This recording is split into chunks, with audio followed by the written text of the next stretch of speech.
Hello, I'm your host, Leonard Duncan. Welcome to a new episode of ATV-TALK and Motorsports Podcast. Please join us every Tuesday at 5 p.m. Pacific Standard Time. We bring you interviews with industry professionals, live events, live news about the motorsports industry in every episode. Enjoy the show.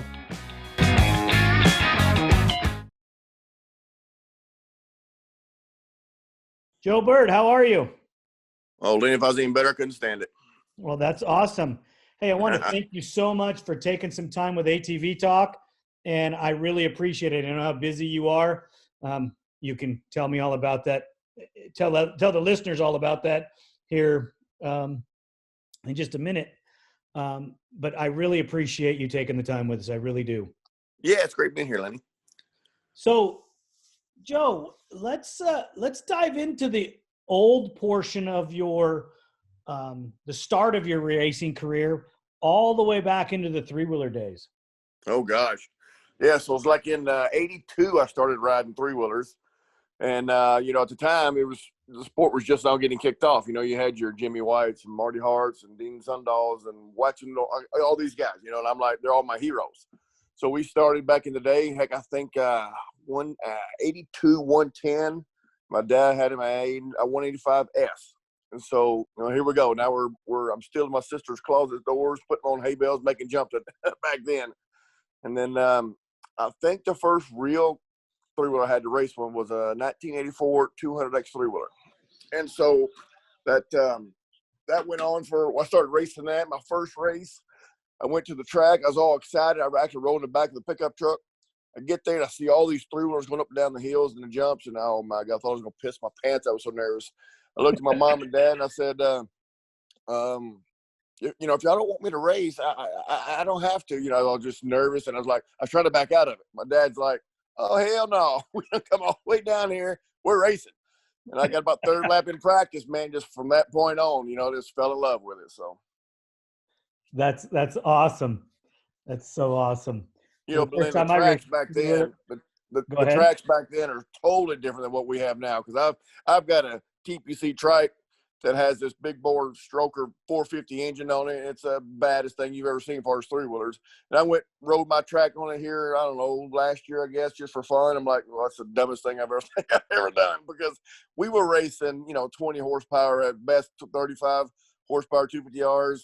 And this thing's got 70 horsepower. And the jumps we're doing today compared to what, we were doing back in the 80s is, we were like basically TT and flat tracking back then compared to what they're doing now. So big difference. So you still like to ride three-wheelers? No. No. I enjoy pit riding three-wheelers and have a conversational piece because I think they're cool, and that's what's got me started. But, after racing for 33, almost 34 years and, going from, just, like I said, stealing my sister's closet doors to jump hay bales with, to jumping 100-plus foot doubles and triples and, throwing in a turn sideways at 78, whatever you're doing, evolving to that and trying to go back and do, 20% on a three-wheeler, you're going to be upside down. So, they're fun to just have a conversation piece and cruise around with the guys, but no, I don't miss riding them at all. I kind of expected that answer, but yeah, we still do work on the 250Rs, and it's probably the worst machine for me to have to test ride. Yeah. Because I used to be able to spin them around on the asphalt and do all kinds of, you get out of it because you haven't ridden as many in so long. Yeah. And everything's developed and changed and different, and just, a lot of things we were doing the three-wheelers. I remember one time, from our bus stop to where my house is, we lived at the time on a gravel road, and I used to go out there and do donuts. I did like 300 donuts all up down that road, just because that's the thing to do on a three-wheeler. And the next day, my school bus driver was madder than hell at me because who the heck, she know who did it. I didn't, of course, I never owned up to it, but that's the crazy things we do. We do all kinds of donuts, and who can't remember riding wheelies on those 200Xs and 250SXs and all that stuff forever. You didn't quite do that much stuff on the quads compared to three-wheelers. Yeah, it wasn't the quads weren't. What was the big deal about doing a wheelie on a quad? It was right. That's what you did on three-wheelers. Yep. I remember who was that? Doug DeMocos, the three-wheeler king back in the day. Yep. So yeah, a lot of, I still got some 3-wheelers. I think I sent you some pictures. I still got 200Xs, 250Rs. I got the TPC. I still got a few, and they're going to hang up in the garage right where they're at right now forever, probably. That's crazy. I know. I seen those pictures you sent me.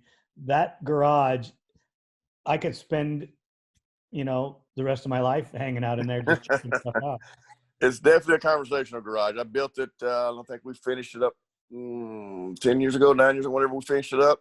And I built it just because I knew someday I would be done. I want to have all these bikes I look back up at. And I wish I could have kept way more, but at the time, you're trying to make a living. I don't need Honda's giving me, 10, 12 bikes a year. And I don't, 1 year they give me 30 just because I signed a 3-year contract. I'm like, what in the heck am I going to put 30 stock folders? Well, now I wish I had them back. So. Right.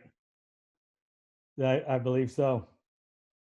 So I got to ask you this: you're not a little guy.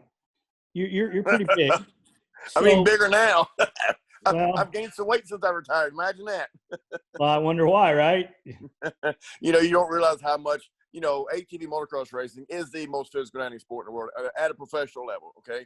So I've done all the studying and training, went to school for exercise physiology, the whole 9 yards. And motocross, supercross are rated number 1, but, they don't go down to the quads, but we all know quads are harder to ride than a dirt bike. They'll never admit it, but it's the most physical demanding sport. We would train 5 days a week, and you just look for those days off because you're just beat to crap. You're hurting all over. And, the cross training, you had to do that just to maintain some of the injuries, and you got to cross train. And you don't realize, even in the last few years, I'm in my 40s going, how much am I actually training? I'm sure I can quit and not gain much weight, and that's not the case. You forget how many calories you're burning when you're doing motos. Right. Have you modified your diet a lot since you quit racing? I had to. Yeah, actually, I've had to do it a couple times. Like I said, I've been doing it for almost 40 years, racing, almost professional for 33. And when I first started, man, you just do whatever. It didn't even cross your mind, until I started studying it. And then I got my mid 30s. I noticed just a little bit of, some things would change, but man, it seemed like the day I turned 40, everything went to shit.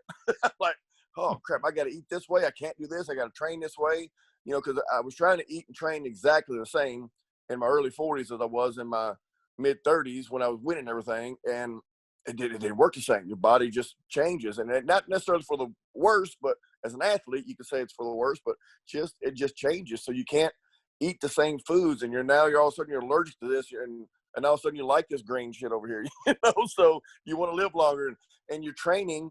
I was used to go out and do 3 35-minute motos a day, motocross, get off, run 2 miles, and do all my cross training that I have always done. And then when I get my 40s, I'm like, can I take about an hour rest in between, and like when I get up the next day, I'm like, man, I don't feel like getting up and running all these miles and doing, I'd push my quad up the driveway, I'd pull it around the track and all this stuff. I'm like, man, maybe I'll skip that today and I'll just ride, so I'd stop doing as much cross training in my 40s and just focus on the riding, because, when you start wearing yourself out and tearing your muscles down, we don't recover as fast in our 40s as we did in our 30s, even in our 20s. So I had to change my diet, quite a bit, but my training a lot, because I was just worn out when I got to the racetrack. So, there'd be some weeks I wouldn't ride past Monday. Used to I'd be riding Wednesday, you leave Thursday, you get there Friday for practice. And now it's like, man, if I could take off maybe Sunday and race the next Sunday, I'd be pretty good.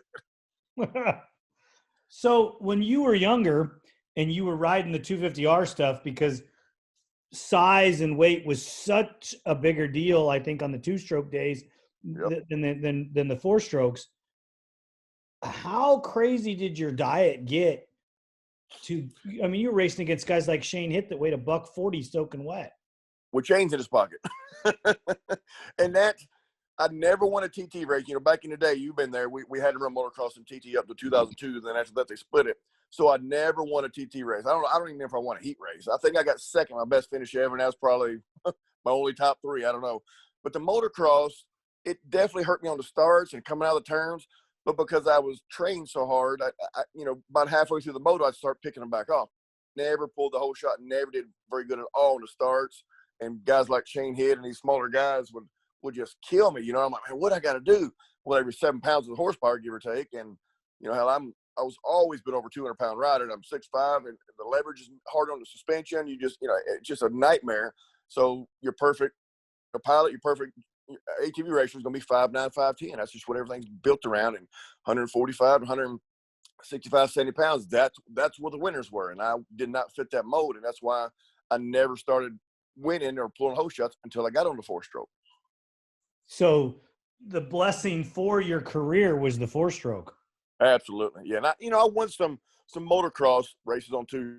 I think I won around this a couple of times, maybe Red Bud, but that was just like, everything had to be perfect, and I had to, maybe the good guys got a bad start or something, but not very many. So when as soon as we got on 4-strokes, now your torque's at double what the 2 strokes were. Your horsepower's a little more, everything just, the more horsepower you have, the less that weight matters.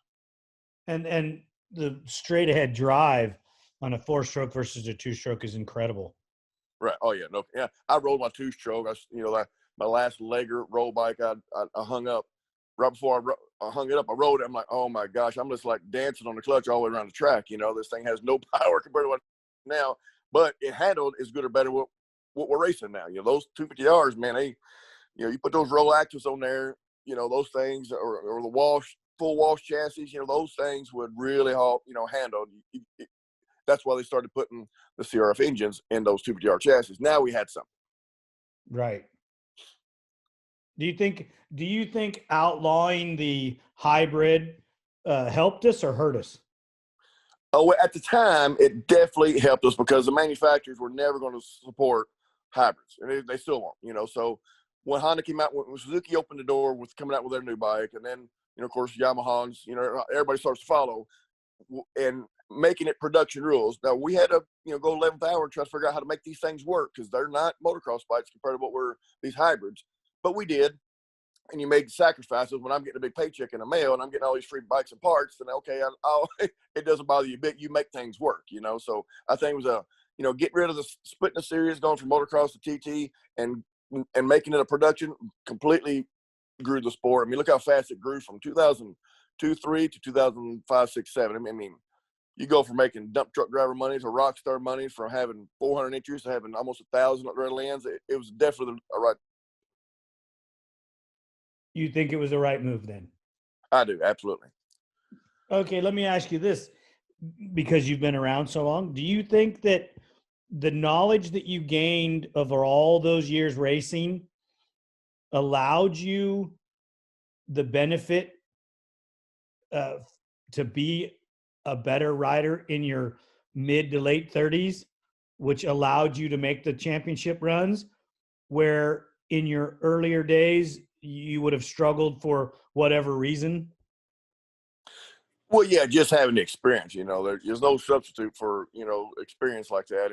And you know what really, my opinion, helped me is doing motocross and TT and cross country and the Mickey Thompson Stadium Series and all my riding schools. Because the first thing I do in my riding schools is I'll teach people how to set up a front end, how to check ride height, what kind of air pressure to run, and, what compression and rebound and preload is on a shot. Most people don't even, so learning how to set up a bike for TT, and of course that naturally goes over to motocross, and just learning all the genres of racing definitely made me a better rider. And so as I got older, I didn't have to ride any faster. I had to ride smarter and maybe make sure my stuff's dialed in better. And I'd always watch, all these other guys, these other top riders, and seeing what they're doing, and, going around peeking around and see what, just being nosy. And somebody's always got something better than you. Somebody's bike's always better, or maybe they got a better line, whatever it is. So just learning to be probably kept me or led me to race another 5, 6, 7, 8 years over the next guy. So what basically I'm getting at is, if you look at all of the great champions that we've had in our industry, going even back into some of the 250R days, if you look at their ages, the older you are, most of the champions in the ATV world are in their 30s. There's Right. been phenoms, Joel and Jeremiah, where they came in their 20s and won some championships. But if you look overall, you go back to the Denton days, nobody really realized how old Gary was when he was winning. Right. Well, I think, unlike the dirt bikes, we can't start and have any kind of career until you get a little bit older. It's so much more expensive. So that takes away a lot of the youngsters, that really want to focus on doing it, and a dirt bike, it's a whole lot cheaper to get going. and everybody's doing it. So with us, it takes a little longer. And a lot of times, mom and dad don't have quite the money that the dirt bikes, because it takes a lot more. You got to have 2 bikes. You got to have the big rig. You got to have all this stuff to pull the stuff in. So it takes maybe a little more effort. It takes a little longer to get there than it would on a dirt bike.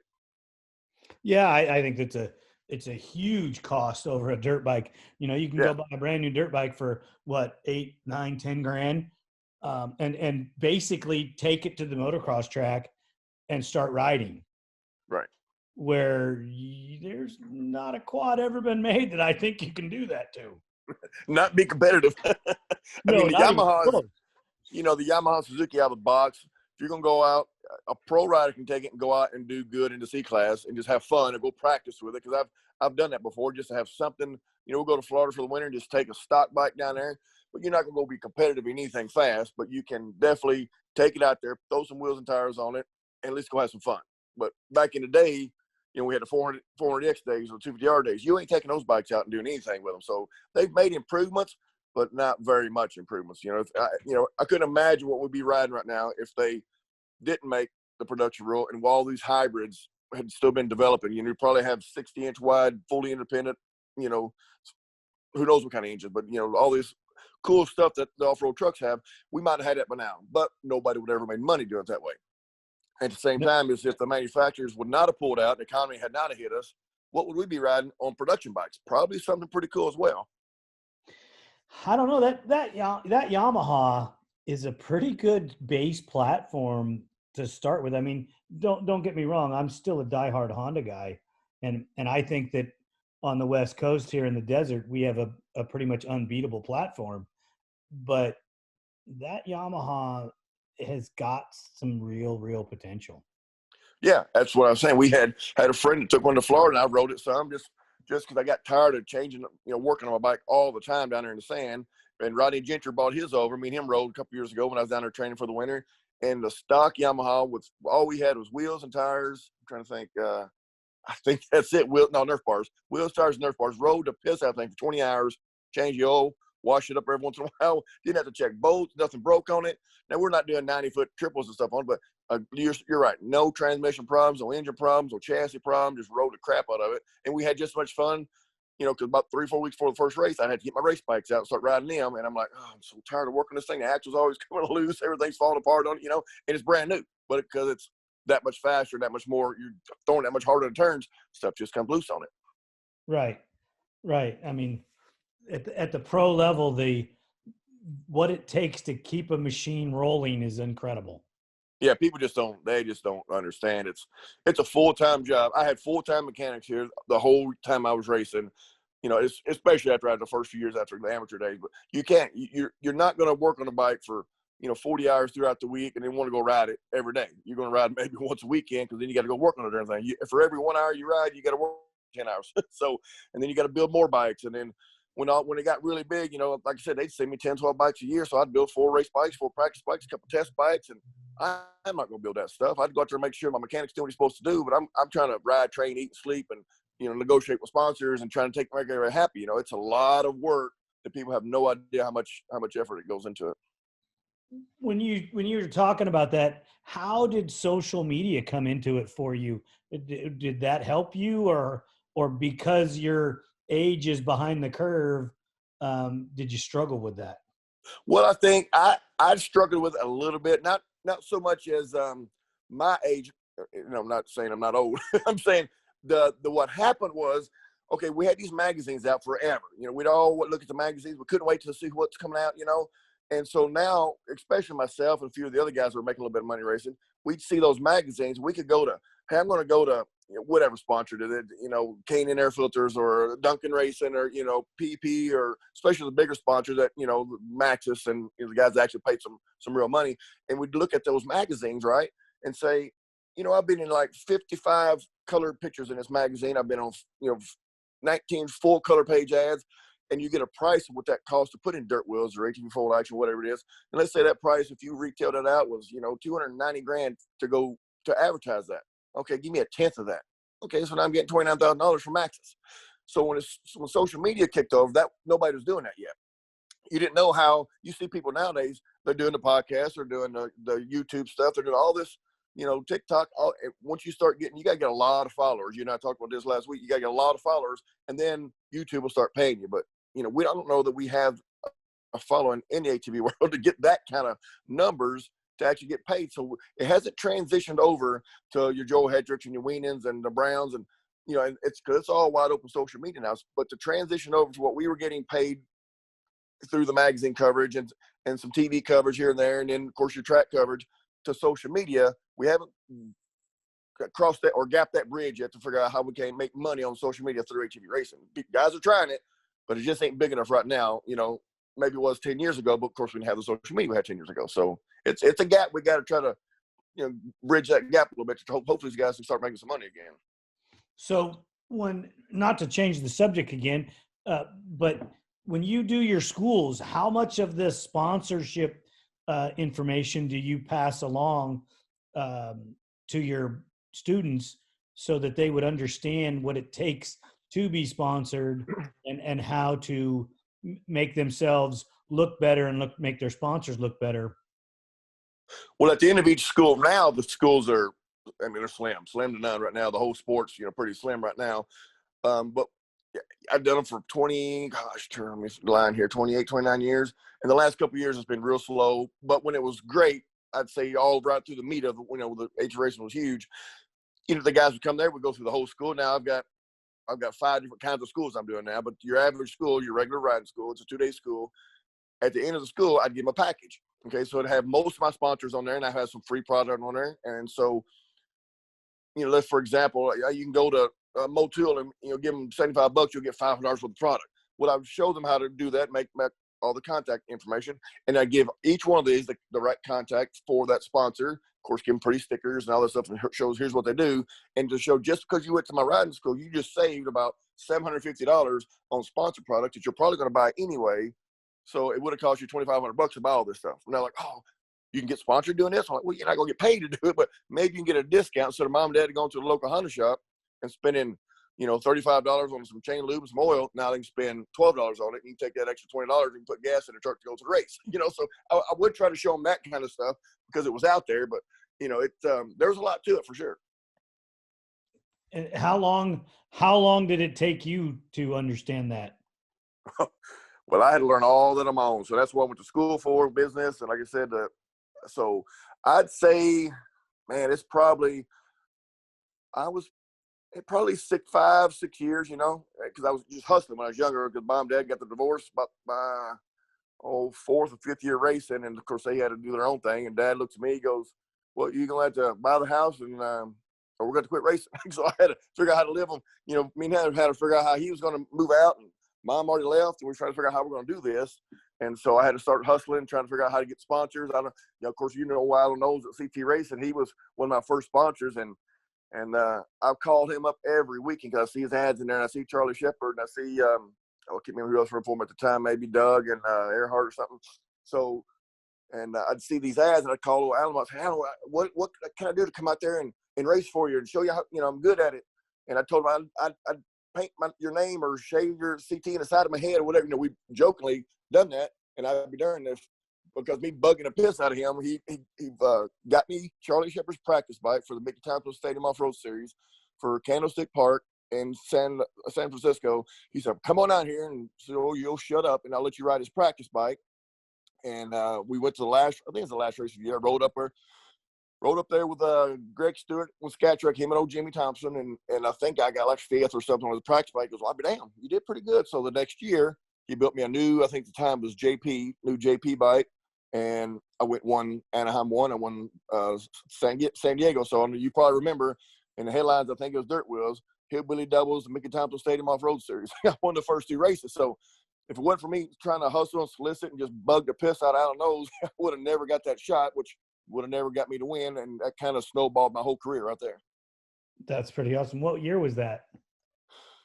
94 is the year I won the first 2 back-to-back. That's pretty awesome. Yeah, that's pretty cool. I still got that trophy out there. I still got the gear out there I was in. I got the pictures, and me and old Freddie Shepard and Team Bad Boy gear. You probably remember all that. And yep. And it was 60,000 people there because that's right before the earthquake hit. And then after that, they remodeled. I don't think it holds that much no more. But yeah, when you're on that, I'm out there watching. Of course, I'm about 20 years old, some redneck rookie kid out there all by myself, no family. And I'm going around the track looking at this diamond screen. Oh, man, that's me up there. I'm like, oh, shit, I'm going to crash. I just thought it was the coolest thing, man. I just beat all my heroes and just won the first race. There can't be a drug out there to make you feel any higher than that. No, and I don't think there was any better racing than Mickey's. I loved going to Mickey's because it was one day, clean.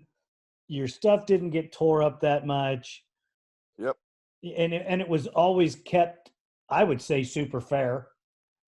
Yeah, and just don't. ESPN covered it. I mean, you got to be on TV to make where the money's at. And if they had that net ever went away, man, there's no telling what kind of money we'd all be making. But yeah, that was great times, easy tracks, good competition, and it was definitely a show. Oh yeah, it was a show, but it was just awesome. I mean, because you go to the Nationals, one bad mud race and it could destroy that machine. Oh yeah, I would go if we had a mud race. That was it. I wouldn't race that machine no more. We'd take it apart, down to the frame, rebuild it. But that'd be a backup bike or another mudder or a practice bike. You just can't. It gets in everything. You just can't. It's just a mess. Yeah, how bad? And they should. They should. And we've argued this back and forth with the referees and stuff. When it's a bad mud fest like that, just don't race. All the pros will wait a day or two until it dries up. It just costs so much money, and these guys just don't realize that. Let's just wait. I mean, nobody wants to ride that crap, Well, yeah, and the promoters don't care. They don't care. Virginia, 2015 or so, I can't remember what it was. It was a mess. It was you couldn't get a forward drive around the track. So they did delay it a few hours, and then everybody kept saying it's unsafe. They weren't going to give us any practice. We're like, we're not. Who's going to do that? So we all kind of like, we don't want to do it. We don't do it. Well, somehow or another, I got to be the ringleader of the boycott. They disqualified me and kicked me out and give me a fine and everything because I was supposed to be citing a boycott. So yeah, they don't give a crap. So you got hung for everybody else. Yeah, we was all in a meeting right there together in the Root River tent. Everybody was talking, and all the riders and the mechanics and everybody, and but somehow or another, I got deemed the problem child. So I never heard that one before. That's pretty rough.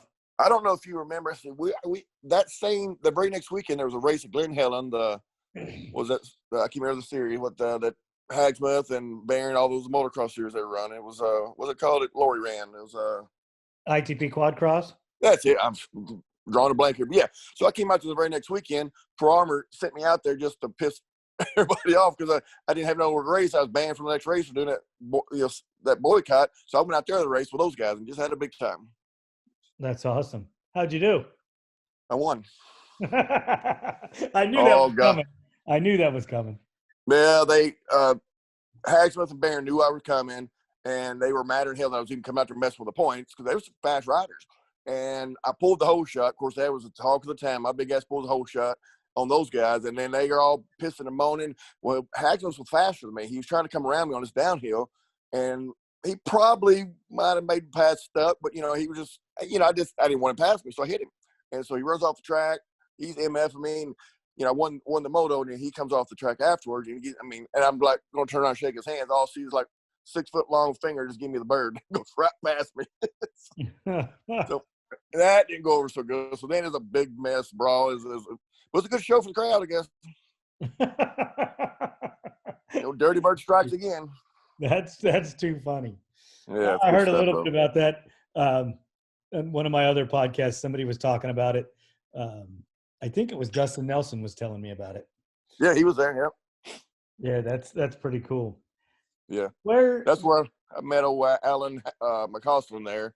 And he and I were all, everybody shoving, and it's just a brawl. And then afterwards, he started talking to me. Me and him have been really good friends ever since. He's a good dude. I like him.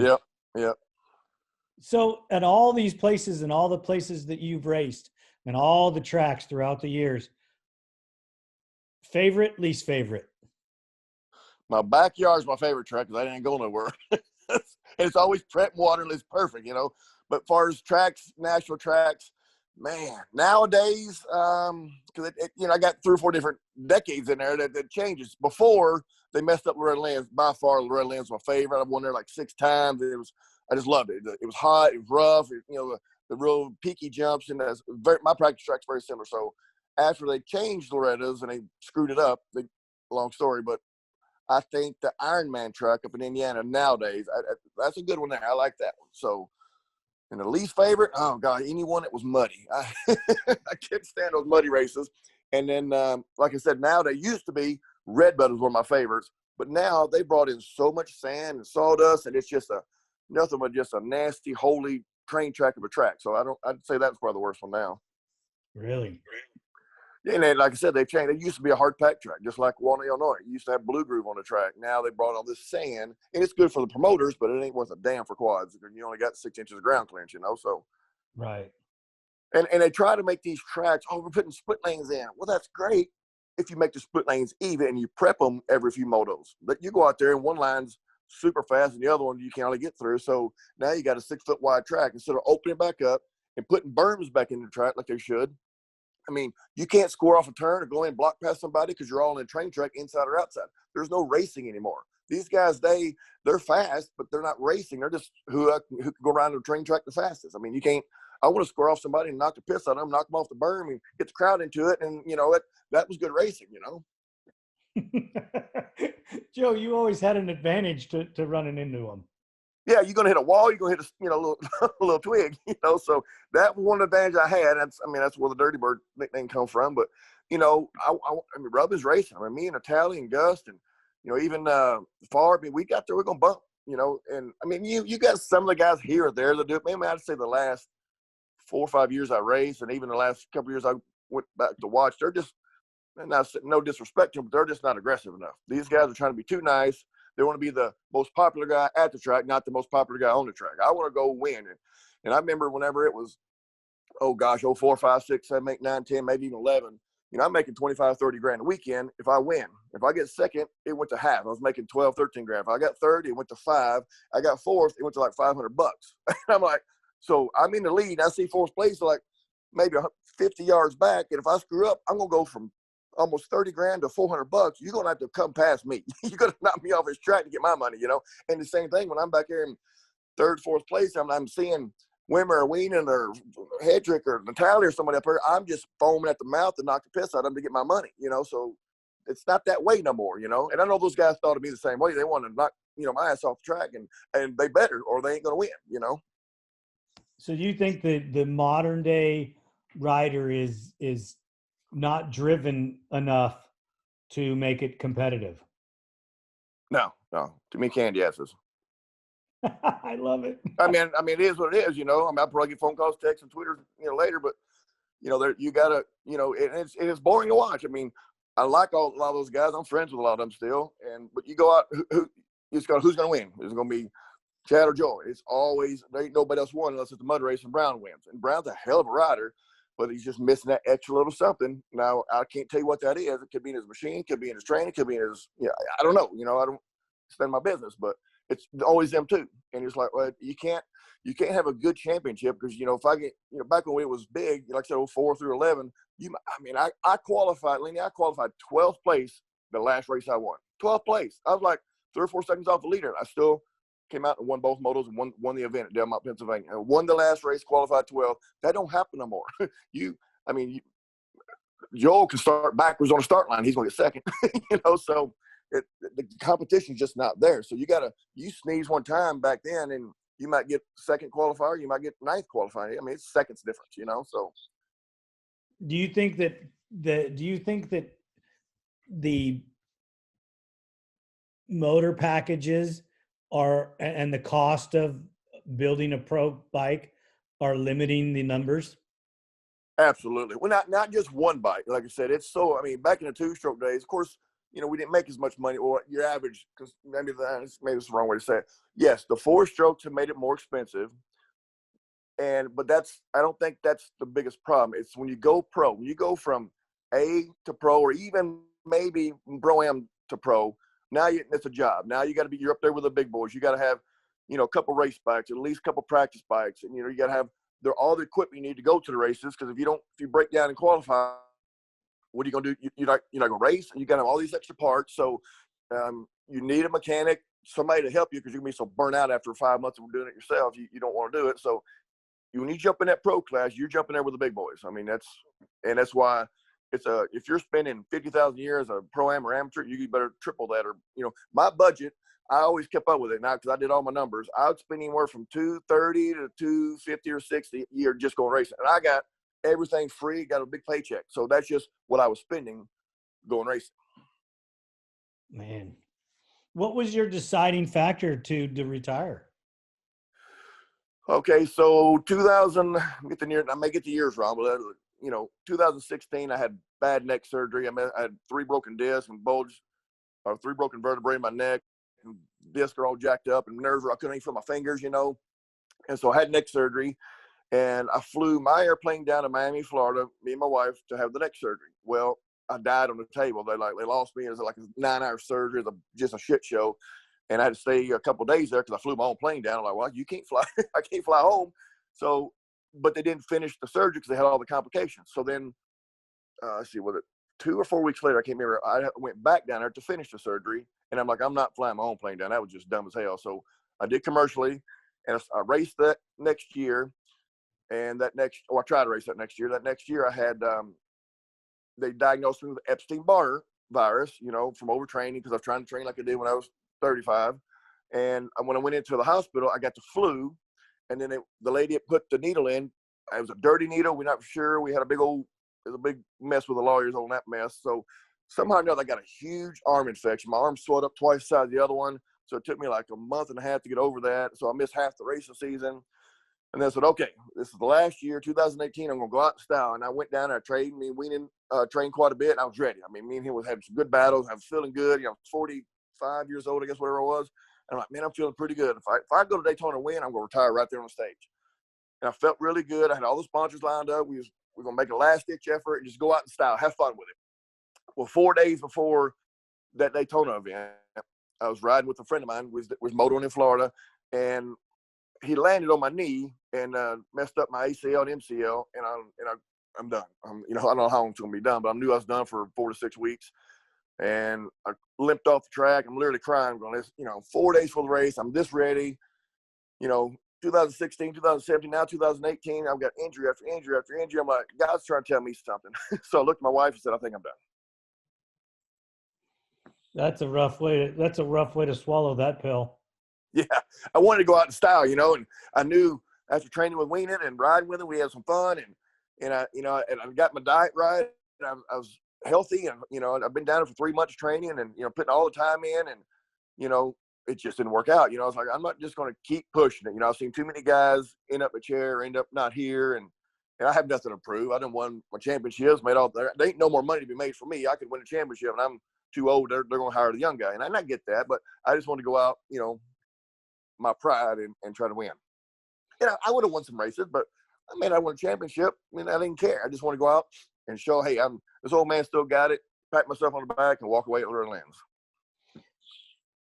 Do you think that time you spent with Chad is helping him now because he's older? And I talked about that, and we've had some rivalry. We're not like we're close friends or nothing. I respect him. He respects me. We had some good time. We were banging down there. I'm pissing him off because I'm knocking him off. Knocked him off the track a couple of times, and he kind of got mad and left. But I'm like, you gotta, sometimes you gotta learn to bump here and there. But being funny there. But we sat down and talked, and I think he's 10 or 12 years younger than me. And I said, dude, you're in your prime. Take it while you can, but don't push past the limits where you're gonna get your ass hurt. You got a wife and kids, another one away. You're making decent money for what else you gonna be doing. Take it while you can because it ain't gonna be there long. When you retire from racing will leave you. It has every other top pro, myself, Doug Gus, Wimmer, look at Marty Hart, Jimmy White, and Gary Denton. Nobody's made money off the sport after they retire. They're done. It's not like dirt bikes or NASCAR or all these other sports. When you retire, bye, see ya. I hate it, but he's gonna be the same way. And I think his family's into farming. You better get used to doing that because take it while it's here and don't take advantage of it. And don't, and respect it. He's probably got a few more good years left in him, unless somebody else comes up and starts beating him, but I don't know what kind of money he's making. Well, after he got beat last year, he changed something in his program because he was a different guy this year.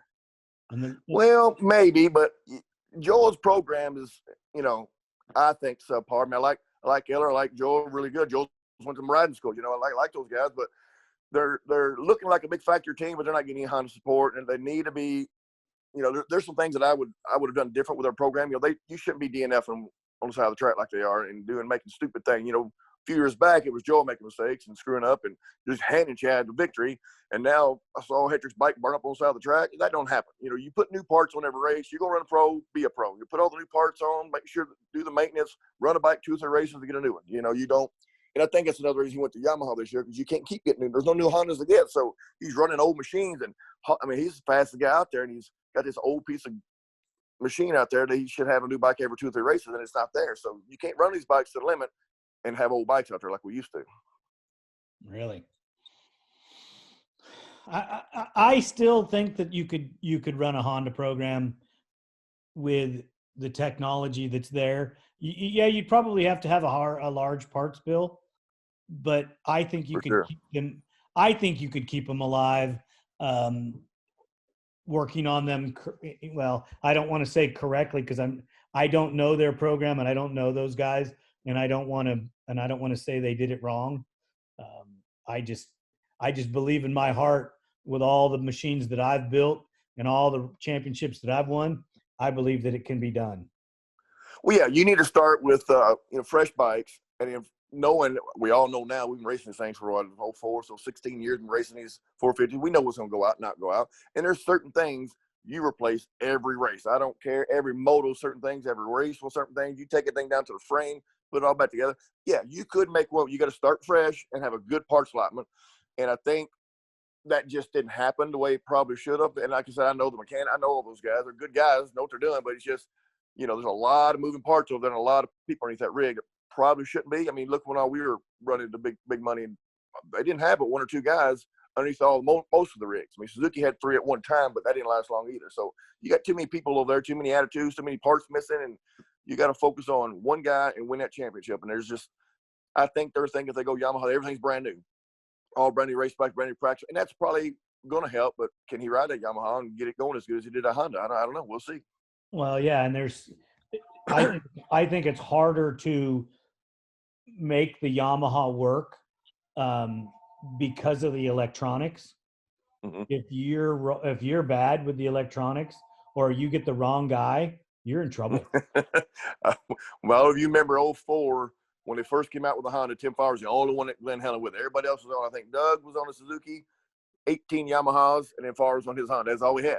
So I was on the Yamaha for like 2 or 3 races, and my mechanic at the time, great guy, great mechanic, he said, "Watch this. I'm going to reduce the wiring harness and take these pulsators out." I'm like, "Okay." He fires it up, catches on fire, almost burned my burn everything down. So you're right. They're a little tricky on the wiring and electronics, but and you can make them handle. I've had several of them. You know, I made them handle good, but I personally couldn't get it to run like my Hondas. Of course, I've got all these years on a Honda, but he don't need it to run as good as the Honda because he's a little guy. Right. Which the Yamahas make good power. I mean, you can't say they don't make good power. I think the Hondas are a little faster, but those Yamahas, you have some room to make them rock.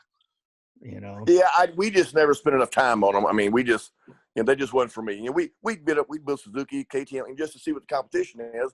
Certainly, else better. We can maybe make ours better, but we just never spent the time to get them where I think they should be. So we just, I put one of my guys. I kept it here for, I don't know, maybe a year and a half, 2 years. I'd rent it out for guys from Argentina or Australia or somewhere come over and want to ride a Yamaha. So I'd have an option for them to rent something. Yeah, I didn't.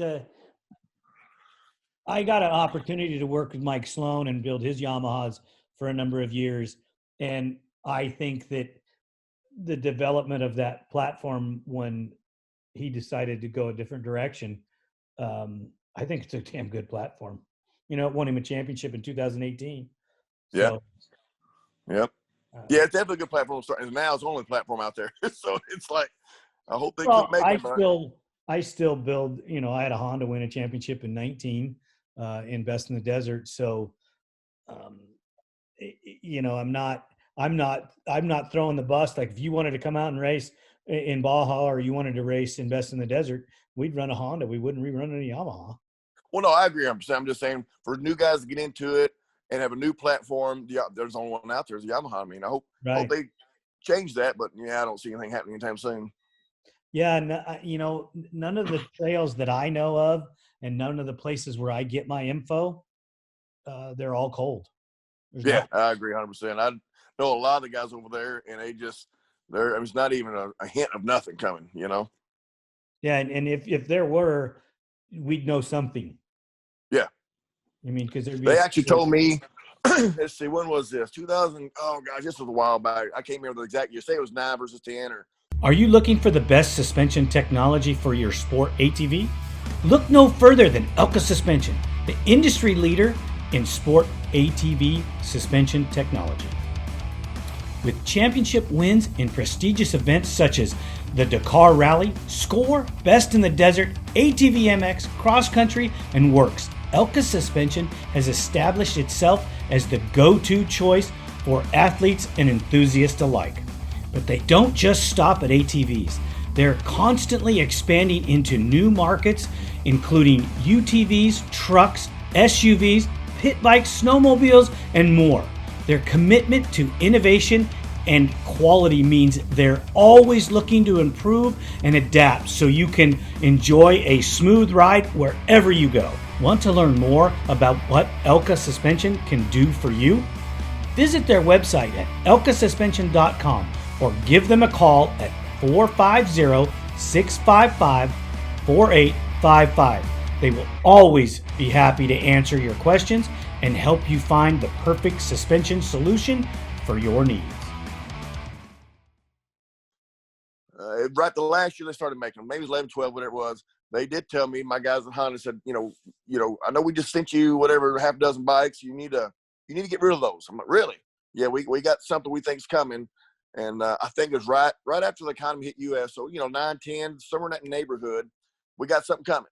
Okay. And they were trying to tell me a little more about it, and it was going to be pretty darn cool. And then I got rid of the bikes. A few months go by. I'm like, okay, what we're doing here? A few more months go by. What we're doing here? They canned it. I'm like, are you kidding me? I just got rid of like 3 or 4, or brand new stock bikes. Now what am I going to do? So, yeah. So that was, oh gosh, whatever, 8, 9 years ago.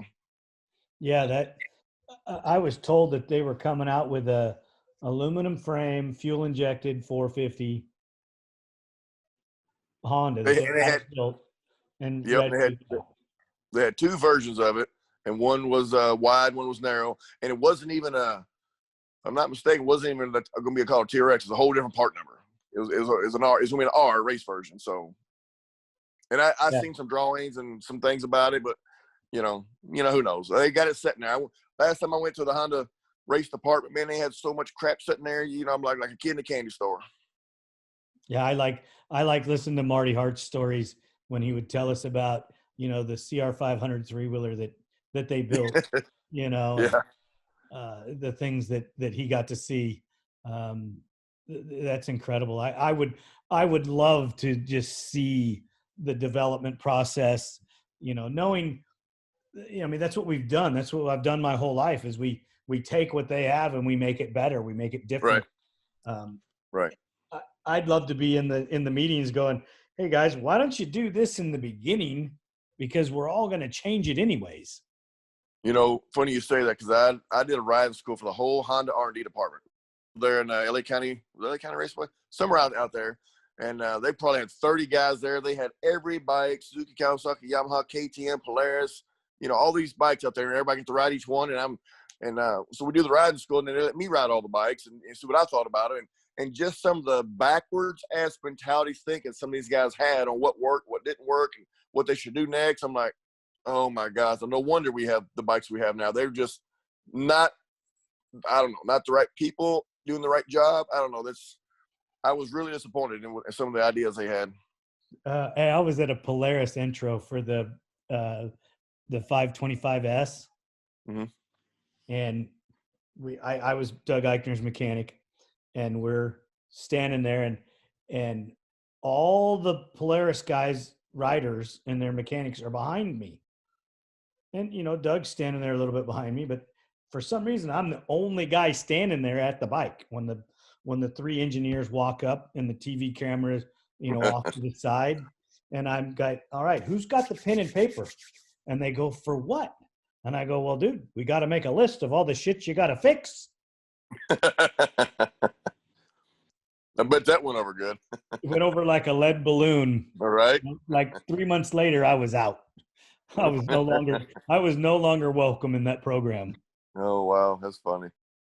Oh, dude, I think it's funny now, but I'm standing there during this weekend of deals that we got going on, and the number 3 guy, the guy that runs the advertising department, and you don't know who any of these, I don't know who any of these people are. And I was talking to 2 of these guys, and this guy just happened to be standing there. And I said, hey, who runs the advertising for you guys? And this guy goes, well, what do you mean? And I go, well, Can-Am's kicking your ass, dude. Right. Every commercial you see, I'm in the hotel, all Can-Am commercials. I didn't see none of your guys' commercials. Right. And they're blowing it up in the commercial area, but I'm seeing you still never see any real good Polaris commercials. Right. So so those 2 things probably ended my deal with the Polaris people. That'd be a good thing. Well, it's not a bad thing, that's for sure. Right. Did you ever get approached by any of the other manufacturers? I talked to them, but nobody ever made me a real offer. We had talked to Riley Puznak, and I talked to Donnie, and some of these guys, and Can-Am talked to me quite a bit, but nobody ever sat down and said, here's what we want to offer you. Of course, they always, what would it take? You want to come ride for? But no, nothing real. And I guess because they already had their guys, and then I wasn't. I'm already on a winning Honda. Why am I going to go to this? Like John Natale did. He went from a winning program in 05 to 06. Was battling for the championship. He got hurt. And then after that, he went to Can-Am. He didn't do nothing. And he was like a joke for like 3 years. And so my opinion, I don't know what he got paid, but he lost 3 years of his career out there dealing with them. Of course, he got it back and won whatever it was, 11 or 12, whatever it was. But yeah, it was, I guess that's why they didn't make any real offers. You're winning on a Honda. Why would you go somewhere else? Because then at that point, what Wayne Henson told me a long time ago, you never buy a championship. Because if I'm winning on a Honda, and I don't care what manufacturer I go to and I lose, it makes them look bad. So right. If I win, and then on the flip side, if I win, it don't make them look good. It makes me look good because I swapped bikes and still won. So it's never a good idea to buy a number 1 plate. Right. I totally agree. I totally agree. Eichner's number 1 in 2006 in the works, goes to Polaris in 7 and end up number 2. Yeah. Who did it make look bad? Not him. Yeah. Because if he'd have been on the Honda, he'd have won for sure. Because he would have won 2 of the races at the last 3 instead of DNF-ing one of them. Yeah. I mean, that's when they eliminated me, was right before that happened. But it is what it is. It was a fun experience. Oh, Wagner, what's he doing now? He stopped racing UTVs, and he spends a lot of time going to the desert and riding mountain bikes with his son. Okay. Still works at Fox. I see him probably every other week. Okay. He lives probably 10, 12-minute drive from me, and not far from our shop. Oh, cool. Yeah, I'm not sure if I'm a big or how you said that, if he likes me or not, because we had some run-ins here and there. I remember it. I don't think, if you listen to episode 1, I think you'd understand right where he stands. He's not a Joe Byrd fan. Yeah, I didn't think so. I remember I was out there training for the Mickey Thompsons, and we went to, if I get it right, Verona Oaks or somewhere, one of those SoCal races, just, and Don Orozco from MMF, I was living with him, and we went out there, and I got 0 practice, didn't even know which way the track went. Somehow or another, I pulled the whole shot, and Doug was right on my butt. I mean, he was faster than me, but I'm just Dirty Bird blocking, trying to figure out the track. And I think I bumped him off the track a couple times. He came off that when we pulled off the pits. I don't think he ever pulled in the clutch. He reared me so damn hard. He's ready to fight. His temper's only gotten worse as he's got older. But yeah, that's funny. That's good stuff, though. Well, I mean, he didn't start winning championships until, I mean, a lot of championships like the Work Series and some of the Score and Best in the Desert stuff until his late 30s, and he Yeah. won championships in his 40s. Yeah. Yeah. Yeah. I didn't, yeah, for me, I just didn't know how to train and didn't have the money. And, my dad worked at a factory. We didn't have no money like some of these other guys that show up in amateur classes in big old rigs. So I had to work my way all the way up. And like I said, go to CT and try to shave my head with CT in there to get a ride. So, yeah, that's why I was so a late bloomer, I guess. Yeah, and I think that I like the fact that when you are dealing with grown men that are paying the bills that are established, I like that portion of the racing, but I also like the portion of getting the green kid that you can develop. Uh, Yeah. and so there's pluses and minuses to both of it. When you deal Right. with a younger guy, you run the program, you make all the decisions. When you deal with the adult, you discuss what decisions you're going to make and decide what the best Mm-hmm. moves are. Right. Yeah. There's no perfect solution. No, and I mean, you had it pretty good there at the end where you were the boss and you got to make all the decisions, and I'm sure you had a good group of guys with you that you respected their opinions. Yeah, it was pros and cons to that. The pros were I got to make all the decisions. Honda sent me a contract, a bunch of bikes, a bunch of parts and bonuses. So, and I got to choose within reason. I couldn't. They had a few things in. I couldn't go get Playboy to sponsor me or Hustler, or nothing like that, or cigarettes. But I could get whatever shocks and engines and wheels, tires, nurse parts, bumper. I controlled everything. If I got any other outside industry sponsor, I'd have to communicate with them. They'd approve it and go on. But I ran the program, so I was a truck driver. I was a crew chief. I had two mechanics, and we were the cooks, and we ran it all. So we had a tight knit group there, and I spent the right money and hired the right shock tuners and did everything, did all the testing. But the downside, and the other plus side too is all that money came to me. I got my Nerf bar money. I got my wheel money. I got my shock money, and whatever money was coming in, I would get that. That was my money. And the downside to it is I had to spend money, my money to hire the mechanics and pay for the fuel and do all that stuff. And whenever like Doug Gus and these guys would show up to the race, he'd fly his airplane there and show up with a duffel bag, and he's got his 18-wheeler sitting there, his crew chief, coordinator, mechanic, cook, driver, they're all sitting there, the rig's ready to go. He does his thing, he leaves and goes home. He's home by dark, and I'm still taking up my awning, and driving home 20, 30 hours. So, me and the mechanic would do all that. So, but he was making about a quarter of what I was making too. So they, like Suzuki Rockstar would get all the energy drink money and the Makita money and the wheel money and every money that came into the program, they put back into the program. That Doug didn't get any of it. Right, and that's the offset. He didn't get to make really any of the decisions other than about his exact ride, how they set the suspension, what kind of power delivery there was. That was the only decisions he really got to make. He just put the jersey on that they handed him. Yeah. Yeah. Any of the commercials, the toys, anything that they did, he was excluded because they owned the rights to him. Where like Honda, even though they own the rights to using my name, when I would go do a commercial for them, I was signed to Green Actors Guild. I was a subcontractor for them, not for Honda. And this one commercial me and Jeremy McGrath did. All I did, I flew out to the private test track in Honda in Southern California, and I made a couple laps around the Supercross track, and they stopped me. They filmed me kick-starting my bike with my Alpine Star boots on. The commercial was Honda Power of Dreams. They showed on IndyCar racing, and all it was every identity of Honda. A generator, a NASCAR, a boat, a ATV, and that was me. All I did was kick the bike over, and McGrath was there. He just kicked his motorcycle over. So there's every engine they make starting. And I was there, flew out one day, did a commercial, flew home the next day. I made 85 grand. And Doug didn't get, and Doug would do the same thing. Him and Wimmer, he didn't make nothing. So I'm like, oh shit. Wow.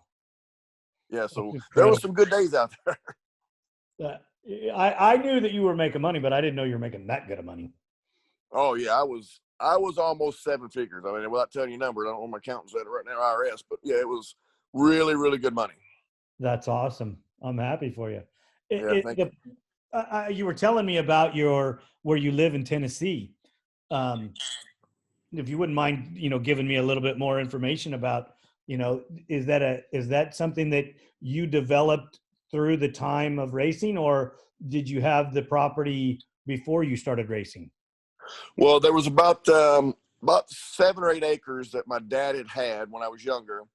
That he had. The house was here, and that's about it. We when I was little, we had a barn that I used to store my three-wheelers in. It burnt, so we didn't have anything. We had a little bitty podunk track, and my dad was here when he and my mom split up. Then I had to take over the house. But then from there, you wouldn't even recognize the place. So I built this huge driveway, these big monster race shops, and workshops and everything. And then I bought another 75 acres, and I built this huge track. And there's a house that's on the property that's way newer than one I live into. So when I won my first championship, I gave it to my dad so he could retire. Nice. That's pretty awesome. So it's really, when I started winning, for me, it worked out where I started winning at the time that the money was there. So we started making good money. It was about 04 to like 11 or 12. That's where the big money was at.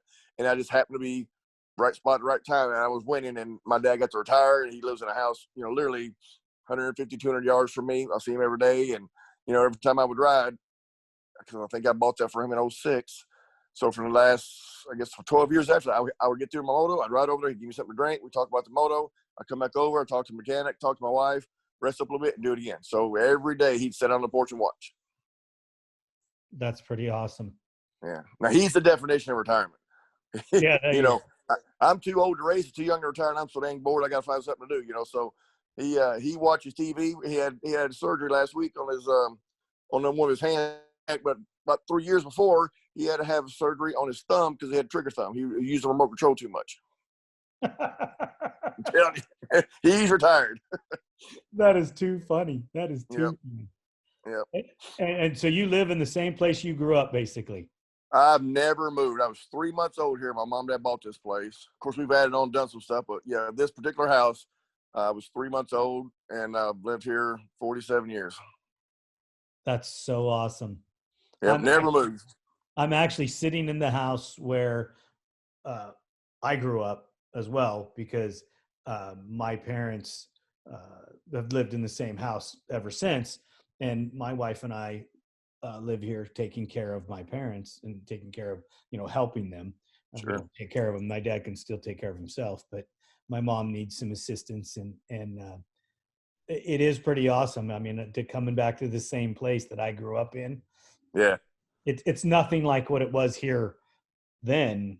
We used to be able to ride on the property, and we used to be able to do lots of things that the neighbors moved in. Some of the land got sold, and yeah, sure.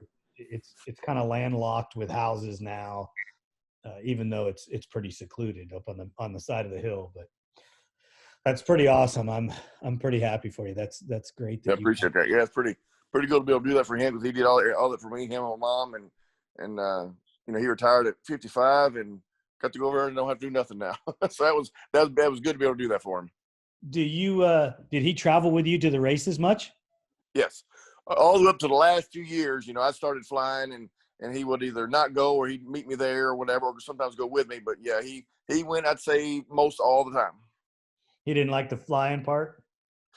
Well, a lot of times I would have guys that were here at my training facility, whatever, from other countries, and they would pay for the fuel and the parking and everything in the plane. So I'd let them go.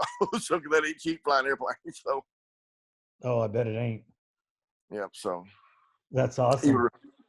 So, and he wouldn't want to stay as long as we would. If I'd had guys with me, we had to leave early, and when my race is over, he wants to go. So if he had to wait the next day for the amateurs to get done, he'd be irritated. So he literally would get there, right either during my qualifier or right after the first qualifier. So you see the second qualifier, I'd watch Moto 1, Moto 2, and I ain't even wiped the sweat off yet. All right, bud, love you. See you later. I'm out. So that sounds like something my dad would do. Yeah, in and out, man. He wants to go to Cracker Barrel, find somewhere to eat. I think the closest Crackle Barrel here is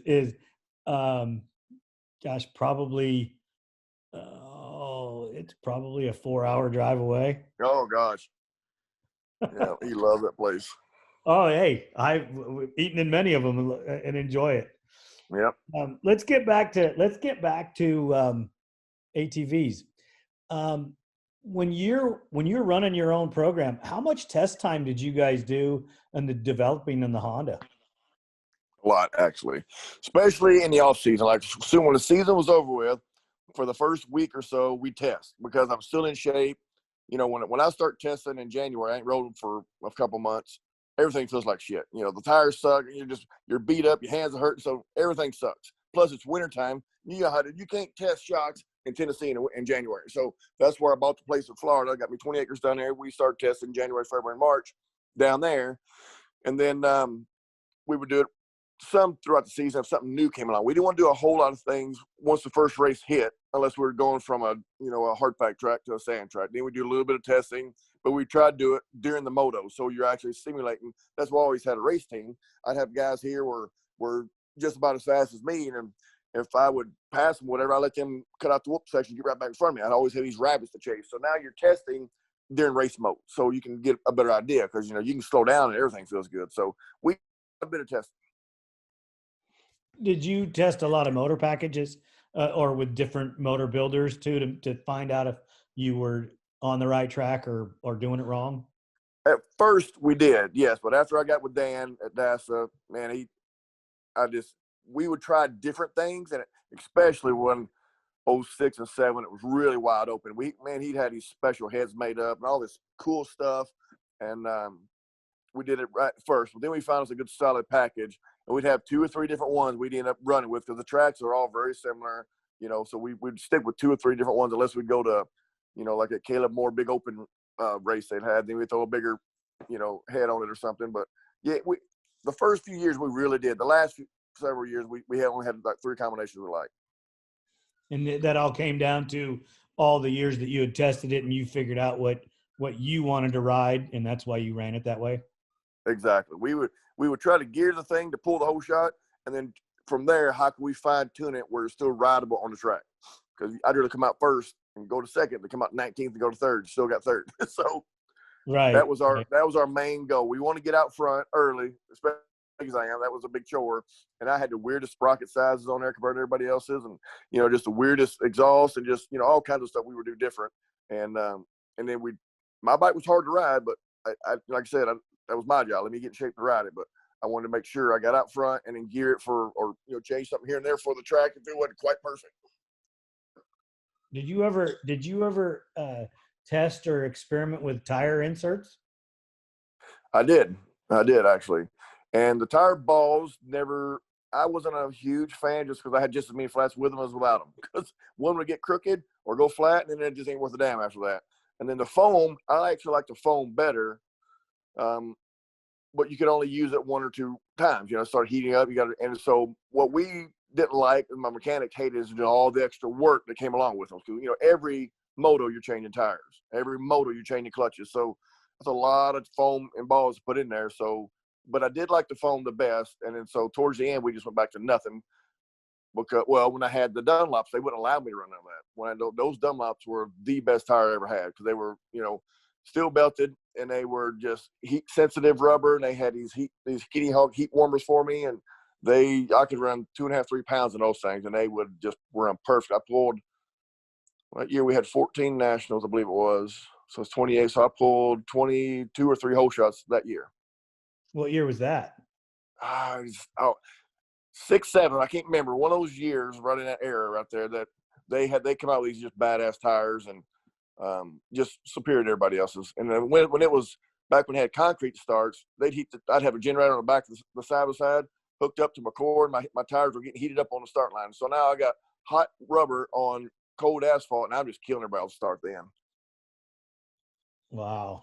Nobody else tried that stuff? They wouldn't give it to nobody else. The next year they started giving to more people, and then of course the next year the economy hit and everybody got out. So right. Yeah. How did you fare with the 7, 8, 9 economy? We didn't feel it until about 12, okay, because I'd had multi-year contracts with a lot of people, and so mine kind of carried through. I didn't really notice it. I hear it on TV and I'm seeing it, but we didn't notice it. All the factory teams were still there until about 11 or 12, And so I remember, I want to say it was from 11 to 12 or whatever the year was. I think that's what it was. You know, I'm making this, you know, 800-900 grand. I'm making this rock star money. I got all these toys and just, you know, here I'm one of the top 3 badasses in the world, I guess you'd say. And the very next year, I think I made like $18,000. My accountant goes, "Did you quit? What happened? You okay?" No, everybody would drive up and went away. Yeah, it was dead. It's like dead in the water, man. I'm looking at it. I go, shit. My wife going to me, "What, do we do it again?" And I just bought that big blue rig I had. You know, it was several $100,000 rig, and I made $18,000 that year. I'm like, it's got to come back. So Honda gave me a few more bikes the next year and some parts. I'm like, well, we're not coming back. We're just doing it because we appreciate you and your loyalty. I know you're going to still race. Here, this is under the table. Here's some more stuff. And then they didn't come back, and I didn't make any more money. And my riding schools were still doing okay, but you're talking about, you know, was it 14, 15, give or take, and then it just never came back. And so then my school started dying off because I've already taught most of the people out there, and most people can't just keep going, you know. So the last, I guess, whatever it was, 16, 17 were pretty rough years. And in 18, I got hurt, you know, 3 years in a row. I'm like, you know what? It's time to retire. But been good. Money was good. I was healthy. Got some championships. Got nothing else to prove. It's time to pull out. Right. Well, I remember I came home from a trip in 9 and I was freelancing. You know, I still work for Duncan, but I would work for other companies at the races, and I would go overseas and be a mechanic for rallies or whatever events I could. And I had a line of everybody. You know, I had 5 sponsors that would send me to the races and send me money. And I had those guys overseas. And I mean, I go to the event in December. I call up on in January to make sure that we're starting the new program, and guy after guy after guy, no. And you know, I call overseas, "Hey, you got an event coming?" "Nope, we're done. Sorry." Yeah. Boom. I I mean, felt the same thing. for me, I went from making the height of my income in 9 to bam. Yeah, same thing. I just like a door slam. Like I said, I went from rock star money to dump truck driver money. It was bad, and it really never came back. I mean, I did some good years on schools after that, but that's all gone. And so I'm like looking around, going, "What in the hell am I going to do?" And Doug Gus got me into some crop dusting, and then, but it's not easy getting started in anything aviation. You got to have so many ratings and licenses and everything. So I'm like, I don't have the time built up yet. So I end up buying me a plane just to go to the races in, and that ain't cheap. Of course, you're just a maintenance of those certain things ain't cheap. So then I got my dealer's license, started buying and selling planes just so I could afford to keep the plane I was had, keep it operating, you know. Right. Then you just get, you know, then you want to get this license, and then your instrument rating, and then you want to get your commercial rating, and you know, hell, I got like 75 grand in my aviation ratings, and going and seeing and all these dealership, you know, licenses and everything. And so last year I went to fly the American Eagle jet out there for the CRJ 900. And they only want to offer like 30, 40 grand. And I had to move to Houston, Texas. I was going to be gone 3 weeks out of the month. I'm like, no wonder there's a pilot shortage. So like, that ain't worth a damn. So I came home, I finished getting my crop license, my aero applicator license, my pesticide license, and that wasn't easy. And you got to have like 2,000 hours to do all this stuff. 2,000 hours in a plane is a lot of time. So we got all the numbers and everything right. And then the guy that's supposed to put me in a seat this year, he lost 3 engines on 3 airplanes, and he just about went under because just shithouse luck and, you know, everything. So I haven't, and we worked for him some, but I haven't got hired on to do that yet. So I'm like, man, I'm hoping this works out. I got a meeting with him next week, and that's what I was doing last week when you called, trying to get these meetings back up together because there's good money in it, but man, it ain't easy getting into it. So it's a whole buddy system, you know. So it's as bad as racing, right? Man, I tell you, if I could go back 10 years ago and go back to racing, I'd be doing that again. And that's what I know. You know, I'm trying to do the aviation thing, but man, it ain't easy. You know, you can't go out and buy a $500,000 crop duster and then go solicit some co-ops and farmers. Hey, pick me, because you're new. Nobody's going to hire you. You know, it's like putting a foreign pro rider on your badass racing Lobo chassis to go win a Mickey's. That ain't going to happen. Nobody's going to hire you. So, right. So have you ever thought about going racing in anything else? Yeah, I actually was real close to doing the Lucas Oil Off-Road Truck Series in a Pro 2. I was going to buy Todd LeDuc's Rockstar truck. This was a couple years back, right as I was talking about retiring.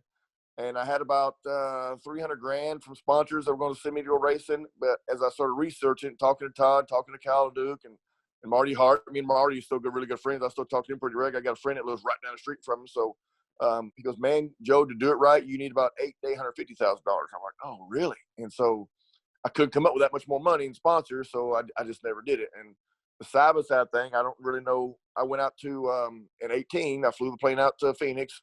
I drove a Can-Am in practice and qualifying, and it was the biggest. Not that it was Can-Am, but the people I was driving for, this thing was garbage. They like put me out on the track in a desert car.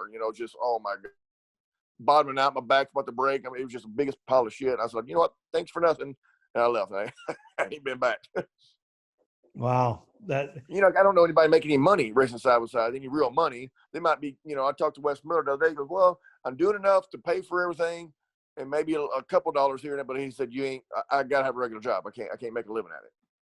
The only guy I know that his program's really, really doing well is Matlock. I talked to Wayne last year about it. He goes, Joe, he said, my program, he said, it's pretty good. He said, but I don't really get paid anything. He said, the only way I get money is at the end of the season. I get to sell everything, and it's my money. Then it's my money. All the cars I own, they give them to me, and all the parts, and he gets paid expenses and stuff. He said, but I'm not making any Rockstar money, but when I sell the cars, are my money. And he's got, as far as I know, he's got the best program I know of. Yeah, he's got a pretty good program. I get to see it from the outside, and a lot of social media stuff. And granted, we live in the same vicinity, so you hear a lot of stuff. And he's got a good deal.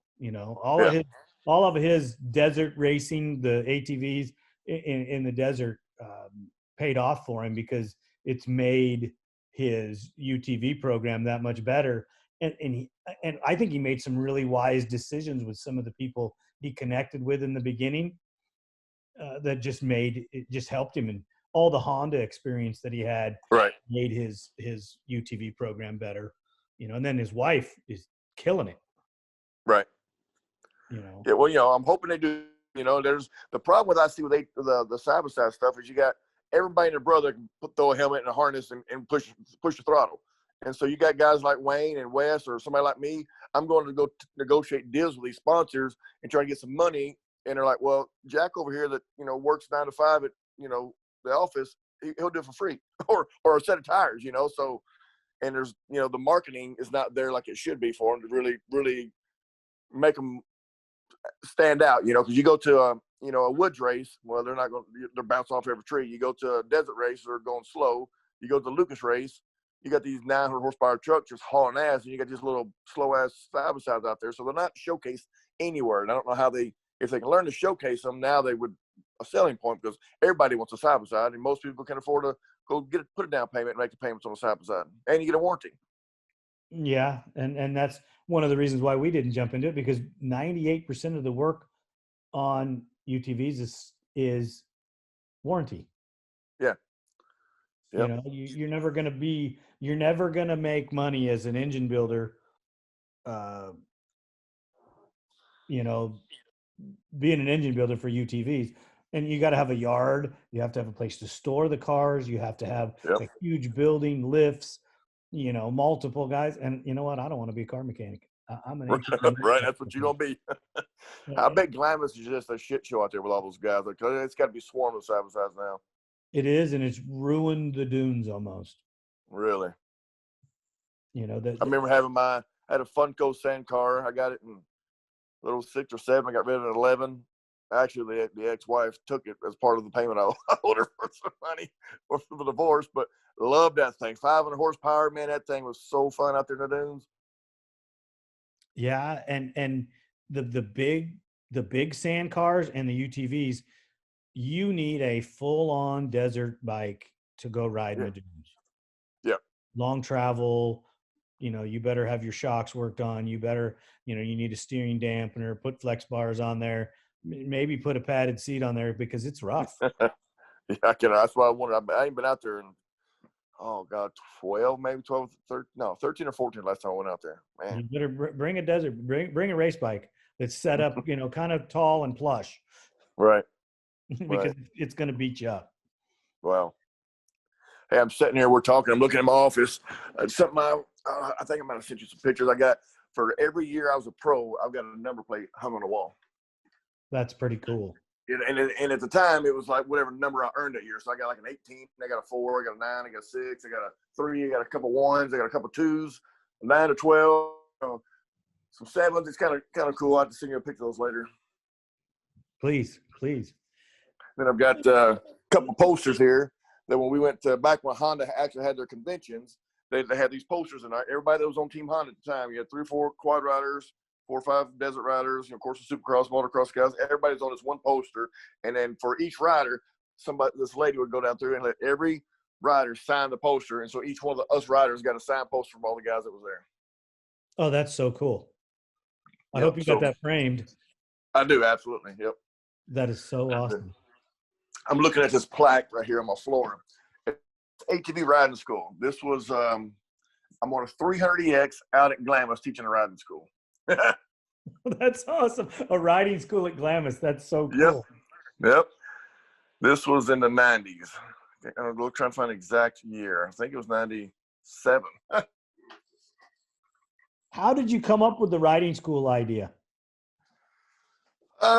This old gentleman at my local track where I first started at, he just old redneck goes, "Dang, boy, you pretty fast on that thing right there. Well, you ought to teach somebody else how to do it." I'm like, what do you mean? He goes, and his son had been through Gary Bailey's motocross riding school. He was a two-wheel guy. He goes, "You ought to do that with 4 wheels. You're pretty fast." I'm like, I knew nothing about it. Barely knew what he was talking about. I'm going to teach somebody how to ride. I had no idea. This is in the late 80s, and sure enough, I talked to a few people about it. My first riding school, I had 6 people, and I charged $65. It was like 4 hours long. So now I got like I said, 5 different kinds of schools. They're daylight to dark, and big difference now. I got all these, curriculum that I do start to finish. It's, of course, over 29 years, however long it's been, you learn some things, but that's been a real pleasure, real joy to do. Sometimes, when I was really racing hard and heavy, I'm coming home. I got people waiting on me for Monday and Tuesday riding schools, or the very next weekend, instead of training and hanging out with the wife, I'm doing riding schools daylight to dark. Of course, you got to get ready 2 days ahead of time. You're prepping the day after. You're getting all the sponsors together to hand out these packages for everybody. So it's a lot of work, but, I've made some pretty good money doing it, and enough to buy, some cool toys, but it's dead now. Ain't making nothing doing it right now. Yeah, but I think it's going to come back. I think you're going to see a change this year. This year's kind of a throwaway because so many things were bad. Right. So I think 2021 you'll probably see a change. I really do think you will. We had a really good experience with the riding schools over in Australia, over in South America, over in Europe, and Russia, and I even went to one down in Antarctica. Down there, I did one down in bottom of Argentina, Ushuaia. Man, it was so damn cold down there. I was dressed for my cold weather. I'm just shaking, just couldn't get warm enough. But it was interesting. Those people, you've been in foreign countries. Whenever you go to a foreign country, especially if they're into the racing, man, they blow it up. I don't care if it's a riding school. They'll roll the red carpet out for you. If it's a race, they got the girls in half-naked banana suits and the fireworks and the helicopters, and they really put on a race, or for me, the riding school. So that one particular school I was in, Ushuaia is where I was at, and they wanted, how someone wants your goggles. Okay, let me get some of your gloves. Well, now they wanted my jersey. They started buying this stuff from me. I sold my jersey for $2,500. They bought my pants, my bike shorts, my socks. I went there with nothing but the suitcase that I wore more clothes in. Wow. Well, that's awesome. I got to meet some guys in Dakar from down there. They rode a 700XX, and I spent some time with them, and they were really good people. Yeah, they are good people. I had the Mech racing team down in Argentina. They came here for about 15 years in a row.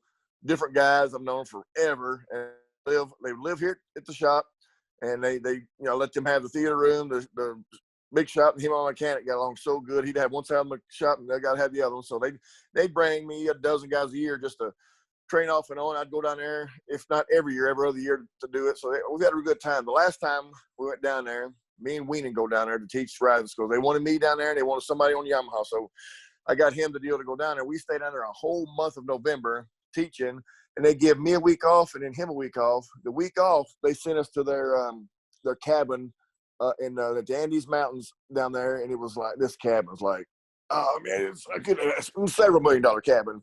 Got custom fishing tours, and just, we go back. He picked, the owner of this team. He's you look at him, you think he ain't got 2 cents to rub together, but he's owns the company that builds all the bulletproof glass and window or vest and the windows for all the South American government, not just Argentina, the whole country, the continent, I guess you'd say. I mean, he's got billions, probably with a B. So he knew I was a pilot. We get this big Euro 130, big twin turbine helicopter, holds like 9 people. And I'm in the pilot seat, and he's in the co-pilot seat. And I got some helicopter time, but I don't have my rating. And but we take off, and I'm like, I'm flying this thing barely. I'm praying to God I don't kill us, and he'll fix, save us if something happens. Well, the dude's got one eye, and I noticed that when I got in the plane or the helicopter. And I'm like, where's the charts and logs? What because it's so strenuous here, and so many rules and regulations in the United States. You got to know certain paths and corridors and vector highways and all this stuff there. He goes, no problemo, just go that way. And you're like, we're going east. I don't know where the hell we're going. He don't know where we're going. We're flying along. I was like, hey, how long you had your license? He goes, I don't have my license. No, this is a $3 or $4 million helicopter, and he's got my redneck ass flying it. He's got one eye. And we're like, got 6 people in the back. I'm like, oh, we're gonna die. Oh, I'd asked, hey, put this thing down. I want out. Right. Oh, it's something else. So now, talking about other countries, I went to France, over there, old Jeremy Warning's from, and the guy wanted me to stay there for 2 weeks to do, like, I can't remember, 4 riding schools, whatever it was. And I had to hire an interpreter because I was brushing up on my French, but it's like barely can say 6 words. And I landed in Paris. I could take he's me and my mechanic, and so he gives us the keys to a bullet train. So we get on a bullet train, it's whatever 250-mile-an-hour train, whatever it was. We met him in Nimes, so we took the train from Paris to Nimes. I get off the train. I'm like, where's this guy at? I'm like, we don't know who this guy looks like or nothing. He goes up to me, introduces himself, gives me a little Ziploc bag full of $50,000 cash and keys to a Porsche. I'm like, oh, we're gonna get stabbed in the back. I'm looking around, like, what's we gonna do here? So we put in my gear bag. I followed him. I got in the Porsche. We followed him to his house. We pulled up through the gates, these big old gates, and I'm like, we're in a castle. I mean, shit. I mean, this guy's got some money, and it literally was an old timey. Some other king lived there, and he bought it from him, and he took us to the quarters, which is like 10 times nicer than my house, and that's where we stayed for the 2 weeks. And come to find out, this guy owns France's version of Walmart. It's called Supermarché. Just hell, he wasn't 10 years older than me, just super rich. Just one of those guys, like, I just thought that was funny as hell. Here's 50 grand cash and keys to a Porsche. Follow me. Okay, buddy. You're in. I'm exactly. in. Yep. Interesting. Hey, I was in Africa with Raphael Sonic. Uh-huh. And he had a backpack, and he hands me this backpack, and he goes, I need you to carry this backpack everywhere you go. Don't ever let it out of your sight. I'm like, all right. And I didn't ask any questions. Right. He just asked for the backpack, and I would hand it to him, and I would do whatever I was doing, and I would come back and get the backpack, and well, it's like 2 a.m, and I have to walk from the bivouac to the hotel. It's like 2 miles. Oh, geez. Well, I'm the only white guy there. I stick out like a sore thumb, dude. And this is a Muslim city and county or whatever you want to call it. And I walked home with the backpack on, not thinking anything. I'm not thinking anything. I know something's in there, but I don't know what's in there. Right. Well, it had all the money for the whole trip in the back. Oh, no. I see why I said don't let it out of your sight. Well, I left it we locked the van, and I walked, like 50 yards to the finish line one day, and I left it in the van, and the van was locked. And he come across the finish line. He didn't even get his helmet all the way off, and he asked me, where's the backpack? So I had to go back to the van, get it, put it on, Oh, shit. Yeah, it was crazy. I had several guys from South Africa come to my riding school and stay for weeks at a time. Now they're, I don't think they even race quads anymore, but yeah, I've had them. It's interesting when you get somebody from another country over here. I had I went to Australia 3 years in a row to riding schools, a couple big races over there. And then they sent their son and daughter over here to stay for a month to race right before the Red Limbs.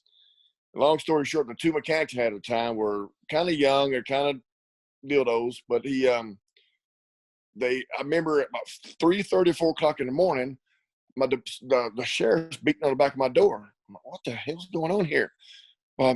Just kept on beating on it. Went out there. I'm like, who died? Like, what's going on? Mr. Byrd, we found one of your four-wheelers about a mile and a half down from the road from you, burn up right next to a black pickup truck, burnt to the ground. You know anything about that? What? Well, what happened was they were out partying. All the 2 mechanics, the guy, the son, and the other person. They were out partying and got drunk, and they missed the curve and hit the embankment, and they flipped the truck over. My quad was in the back.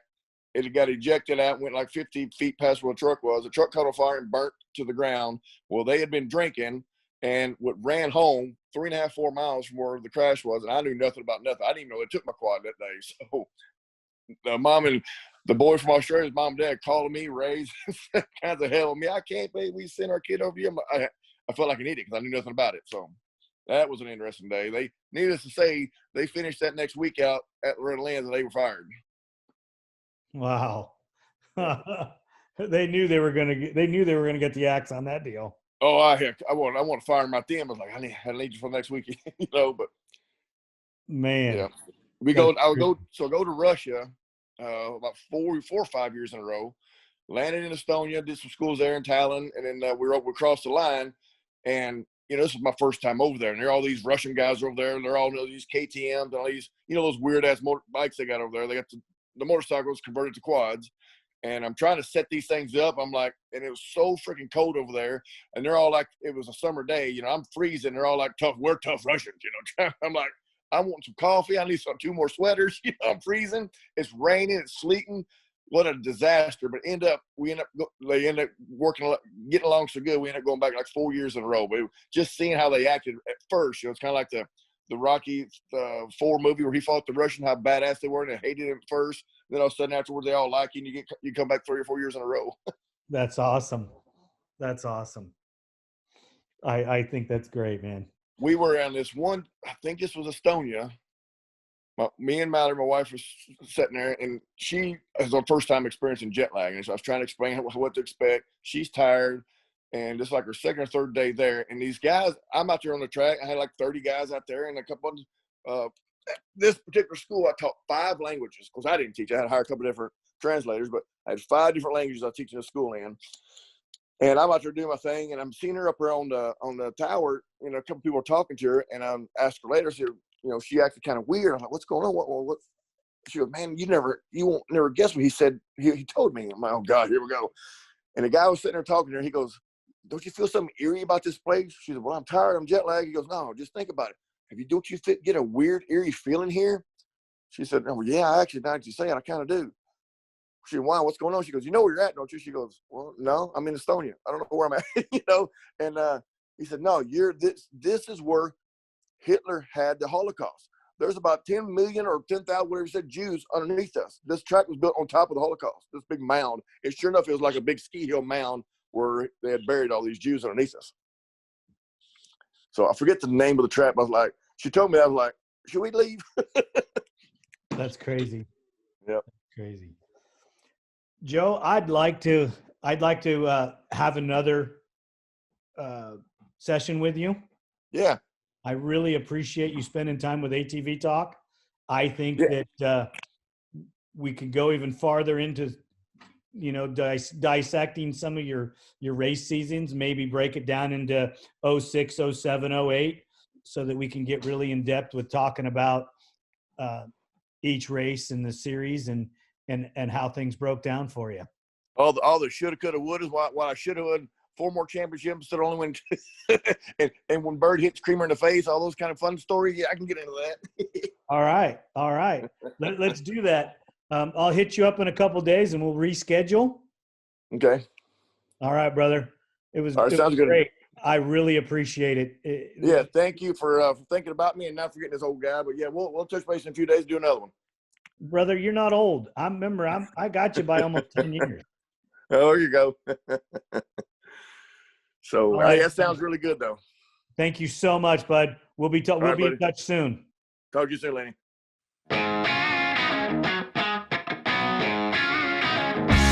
Hello, I'm your host, Leonard Duncan. Welcome to a new episode of ATV-TALK and Motorsports Podcast. Please join us every Tuesday at 5 p.m. Pacific Standard Time. We bring you interviews with industry professionals, live events, live news about the motorsports industry in every episode. Enjoy the show.